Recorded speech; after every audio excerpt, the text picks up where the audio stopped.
முடிச்சுட்டாங்க போங்க மக்களே, முடிச்சுட்டாங்க போங்க. என்ன மக்களே, போற போக்க பார்த்தா இந்த வாரம் விஜய் பார்வதி தூக்கி வெளியே போட்டுருவீங்க போலயா?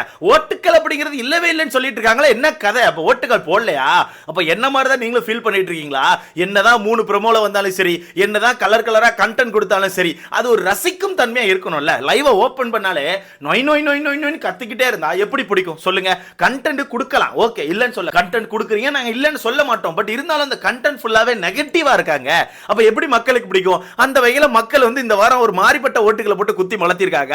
முக்கியமா கானா வினோத் அவர்கள் வேற லெவல் சம்பவம் செஞ்சுட்டு இருக்காரு. கானா வினோத் தான் ஆக்சுவலா டாப்ல இருக்கதா கேள்விப்பட்டேன். மொத்தம் 5 பேர் நாமினேஷன்ல இருக்காங்கல்ல, 5 பேர்ல முதல் இடத்துல கானா வினோத் அவர்கள் தான் இருக்காப்லையா. நீங்க அன்அபிஷியலே பார்த்திருப்பீங்க. அன்அபிஷியலே நேத்து ஒருத்திக்கு 1 லட்சம் ஓட்டுகள் இருந்தாப்ல, ஓகேவா? இப்போ 1,80,000 ஓட்டுகள் தொட போறாரு. ஒரு நாளைக்கு 80,000 ஓட்டுகள் சம்திங் வருது. தண்ணி பழமே ஒரு நாளைக்கு 50,000 ஓட்டுகள் தான் வாங்கிட்டு இருந்தாப்ல. அதுல கானா வினோத் பாத்தீங்கன்னா ஒரு நாளைக்கு 80,000 ஓட்டுகளை வாங்கிட்டு இருக்காப்ல, வச்சு குமிக்கிறாப்ல. எனக்கு தெரிஞ்ச நைட்டுக்குள்ள 2 லட்சம் ஓட்டுகளா மாறிடும், ஓகேவா? ஏன்னா இப்போ அன்அபிஷியலே 1,80,000 ஓட்டுகள் வரப்போகுது. எப்படி பார்த்தாலும் நைட் இது 2 லட்சம் ஓட்டுகளா மாறிடும். நாளைக்கு ஒரு 3 லட்சம். எனக்கு தெரிஞ்சு இந்த வாரம் ஒரு 3.5 லட்சத்தை தொட்டுரும் நான் நினைக்கிறேன். என்னோட கெஸ் படி ஒரு 3.5 லட்சத்தை தொட போகுது. அந்த வகையில் நீங்க எதிர்பார்க்காத மாதிரி தான் இந்த லிஸ்ட் இருக்குது. அப்படியே ஓட் லிஸ்ட் அப்படிங்கிறது நீங்க எதிர்பார்க்காத மாதிரி தான் இருக்குது. நம்ம சுத்தமா எதிர்பார்க்காத விஷயம் தான் இருக்க போகுது. மேபி எவிக்ஷன்ல வந்து பயங்கரமான சேஞ்சஸ் இருக்கும் நான் நினைக்கிறேன். சரி, ஓகே, யார் யார் முதல் இடத்துல இருக்கா, யார் யாருக்கான கேம் எப்படி மாறி இருக்கு, அதனால எதுக்கு ஓட்டுகள் வராம இருக்கு, எல்லாமே மொத்தமா பாத்துறலாமா? சோ அதுக்கு முன்னாடி இந்த வீடியோ லைக் பண்ணிட்டு சேனலை சப்ஸ்கிரைப் பண்ணி எனக்கு கொஞ்சம் உதவியா இருக்கும். கொஞ்சம் பார்த்து அந்த லைக்கையும் சப்ஸ்கிரைபையும் தட்டி விடுங்க. சரி, ஓகே, முதல் இடத்துல யார் இருக்கானா கானா வினோத் அவர்கள் தான் இருக்காப்ல. ஒரு 1,75,000 ஓட்டுகள் எடுத்து வச்சிருக்காப்ல அன்அபிஷியல்ல மட்டும், ஓகேவா? அபிஷியல்லுமே கானா வினோத் தான் டாப்ல இருக்காப்ல. வேற லெவல் ஓட்டுகள் வந்துட்டு இருக்கு போல. சோ கானா வினோத் அவர்களுக்கு ரீசெண்டா நல்ல சப்போர்ட் வர்றதுக்கான காரணம் தண்ணி பழம் தான். ஏன்னா தண்ணி பழம் எல்லா விஷயத்தையுமே நெகட்டிவா மாத்திட்டு இருக்காரு. ஃபன்னா ஒரு விஷயம் பண்ணா கூட அதை ரொம்ப பெருசா எடுத்துக்கிட்டு ஒரு மாதிரி கத்திக்கிட்டு தான் தான் கரெக்ட், தான் மட்டும் தான் கரெக்ட், தான் மட்டும் தான் கேமராவில் வரணும், மற்ற யாருமே வரக்கூடாதுன்னு சொல்லிட்டு மற்ற எல்லாரையுமே நெகட்டிவா தான் சொல்லிட்டு இருக்காரு. அவர்கிட்ட போய் நீங்க சின்னதா ஒரு அட்வைஸ் கொடுத்தா கூட அந்த மனுஷன் உங்களை கேவலமா தான் பேசுவார். அந்த மாதிரி அவர் வந்து ஒரு பிரச்சனையோட சுத்திட்டு இருக்காரு. அந்த வகையில கானா வினோத் அவர்களுக்கு பயங்கரமான சப்போர்ட் வந்துட்டு இருக்கு. அது மட்டும் இல்லாம கானா வினோத் உண்மையாவே பல ஸ்கில் வச்சிருக்காருங்க. டாஸ்க்னு வந்தா பீஸ்டா இருக்காப்ல. சத்தியமா சொல்றேன், டாஸ்க் எல்லாமே பீஸ்ட். நேத்தும் பார்த்திருப்பீங்க, நேத்தும் அந்த வீக்லி டாஸ்க்ல முதல் ரவுண்ட்ல உள்ள இறக்கி விட்டுருப்பாங்க. முதல் ரவுண்ட் வச்சு செஞ்சிருப்பாப்ல, 4 டாஸ்கையுமே வச்சு செஞ்சிருப்பாப்ல. அதே மாதிரி இன்னைக்குமே வீக்லி டாஸ்க்குக்கான 2வது ரவுண்டு நடந்திருக்கும். அதுலயுமே முதலா உள்ள போயிருப்பாப்ல, வச்சு செஞ்சிருப்பாப்ல. சோ அவர் இறங்கினா அந்த டாஸ்க்கை கண்டிப்பா வின் பண்றாரு. அந்த வகையில ஒரு டாஸ்க் பீஸ்டா இருக்காப்ல. சோ வரப்போற நாட்கள்ல இன்னுமே பெட்டரா மேல வருவார் நினைக்கிறேன். பட் ஒரு சில விஷயங்களை மாத்திக்கலாம். முக்கியமா அந்த தண்ணி பழம் மாதிரி ஆட்களை சொரியாம கடந்து வந்துட்டாலே போதும். ஏன்னா அவர் வேஸ்ட். அவரை போட்டு நோன்றதோட நீங்க பாட்டு தள்ளி வந்துட்டாலே உங்களுக்கான ஓட்டுகள் வரும், உங்களுக்கான சப்போர்ட் வரும். சிம்பிளா சொல்லணும்னா ஒன்னே ஒண்ணுதான், வேஸ்ட். தள்ளி விட்டுருங்க, உங்களுக்கான கண்டென்ட் பாருங்க. அந்த வகையில கானா வினோத்துக்கு நல்ல ஓட்டுகள் வந்துட்டு இருக்கு. 2வது இடத்துல நம்ம காமு மாமா ஒரு 70,000 ஓட்டுகள் எடுத்து வச்சிருக்காப்ல. மாமா கிட்ட ஒரு 2 நாட்களா கேம்ல சின்ன சேஞ்சஸ் தெரியுது. நேத்துமே பெருசா மாமா வந்து யார்ட்டையும் சண்டைக்கு போல அமைதியா சுத்திட்டு இருந்தாரு. நேத்து ஈவினிங் போல தேவையில்லாத ஒரு கண்டென்ட் பண்ணிட்டாப்ல. யாரு நம்ம அவங்க பேர் என்ன, பாரு அவர்கள்ட்ட போய் கையில ஒரு விஷயத்தை எழுதி காமிச்சாப்ல. அது ரொம்ப தப்பு. ஏதோ ட்ரை பண்ணிருக்காப்ல, அது கிடைக்கலனோனே இப்போ ஒரேடியா விட்டுட்டு வந்துட்டாப்ல. இப்போ விஜய் பாரு பக்கத்திலே போல, என்னன்னு தெரியல. விஜய் பாருமே காமு மாமா பக்கத்துல போல, காமு மாமாவும் விஜய் பாரு பக்கத்துல போல. 2 பேருமே தனித்தனியா சுத்திட்டு இருக்காங்க. காலையில இருந்து கவனிச்சுனா ஒரு மாதிரி அவர் பாட்டு சுத்திட்டு இருக்காரு. டாஸ்க்னா கூட்டத்தோட கூட்டமா போய் டாஸ்க் ஆடி பயங்கரமா பெர்ஃபார்ம் பண்றாரு. எல்லார்கிட்டயும் ஜாலியா பேசுறாரு, வார்த்தைகளை கடத்த மாட்டேங்கிறாரு. ஒரு மாதிரி போயிட்டு இருக்கு. வீட்டுக்குள்ளே எல்லாருக்கும் பிடிக்க ஆரம்பிச்சு, வீட்டுக்குள்ளே ஒருத்தங்களா கூட்டு உங்களுக்கான கேம் இப்பதான் எனக்கு பிடிச்சிருக்கு, நீங்க சூப்பரா இருக்கீங்க, இப்படியே இருங்க, இதே மாதிரி கொண்டு போங்க, நல்லா இருக்கும்னு சொல்லிட்டு எல்லாரும் சொல்லிட்டு இருக்காங்க. அரோரா கூட கொண்டாத்து முன்னாடி கூட்டு பயங்கரமா அட்வைஸ் கொடுத்திருப்பாங்க.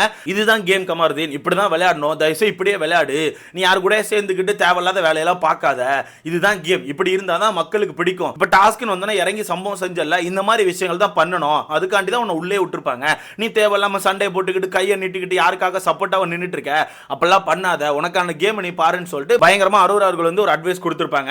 ஆள் உண்மையாவே கொஞ்சம் திருந்த மாதிரி தான் சுத்திட்டு இருக்காப்ல, கண்டிப்பா கவனிச்சா தெரியும். அது மட்டும் இல்லாம சுபிக்ஷா கூட கூட்டி போய் சொன்னாங்க, உங்களை இப்பதான் எனக்கு பிடிச்சிருக்கு, நான் நல்லா இருக்கீங்க, சூப்பரா பண்றீங்க, எல்லாத்தையும் ஃபன்னா பேசுறீங்க, டாஸ்க் விளையாடுறீங்க, நல்லா இருக்கு, பட் இப்படியே இருங்க, நான் மாறாதீங்க தயவுசெய்து அப்படின்னு சொல்லிட்டு சுபிக்ஷாவும் சொல்றாங்க. ஸோ எனக்கு தெரிஞ்சு வீட்டுக்குள்ளே பிடிக்க ஆரம்பிச்சுனா, இப்படியே அவர் இருந்தாருன்னா வெளியே மக்களுக்கும் பயங்கரமா பிடிக்க ஆரம்பிச்சிடும். ஸோ பார்க்கலாம், வரப்போற நாட்கள்ல கண்டிப்பா மாத்துவார் நான் நினைக்கிறேன். முக்கியமா இவர் மாறிடுவார். மாறிடுவாரு ப்ரோ. சிம்பிளா சொல்லிட்டா இவரெல்லாம் மாறிடுவாரு.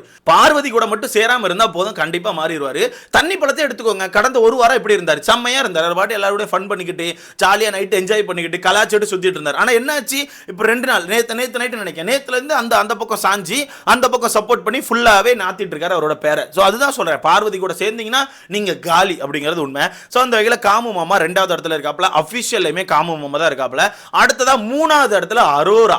அன்அஃபிஷியல் பார்த்தீங்கன்னா நம்ம அரோரா தான் 3வது இடத்துல இருக்காங்க. பட் அஃபிஷியல்ல அரோரா இல்ல, அதை நான் ஓப்பனா சொல்லிக்கிறேன். அன்அஃபிஷியல் பார்த்தீங்கன்னா ஒரு 68,000 ஓட்டுகள் எடுத்து 3வது இடத்தை பிடிச்சிருக்காங்க. வேற லெவல் போங்க. அரோராக்கு வர்ற ஓட்டுக்களை விட விஜய பார்வதிக்கு கம்மியான ஓட்டுகள் தான் வருது. பட் பெரிய டிஃபரெண்ட்லாம் இல்லை, அதை நான் ஓப்பனா சொல்றேன். பெரிய டிஃபரெண்ட்லாம் இல்லை, சின்ன சின்ன டிஃபரெண்ட் தான். அஃபிஷியலும் சின்ன டிஃபரெண்ட் தான், அன்அஃபிஷியலும் சின்ன டிஃபரெண்ட் தான் இருக்கு. பட் அஃபிஷியல் அவங்க 3வது இடத்துல இருக்கதா கேள்விப்பட்டேன். யாரு? பார்வதி அவர்கள். பட் இங்க அன்அஃபிஷியல் அரோரா அவர்கள் 3வது இடத்துல இருக்காங்க, 68,000 ஓட்டுகளா. 4வது இடத்துல விஜய பார்வதி 67,000 ஓட்டுகள், ஒரு 1000 ஓட்டுகள் கம்மி. என்ன இந்த நிலைமைக்கு போயிட்டு இருக்கீங்க? நான் தான் சொல்றேன்ல ப்ரோ, இந்த சீசன் ஸ்டார்டிங்ல இருந்து என்னதான் விஜய பார்வதி கண்டென்ட் கொடுத்தாலும் வந்து ஃபுல்லாவே நெகட்டிவ் கண்டென்ட் தான்.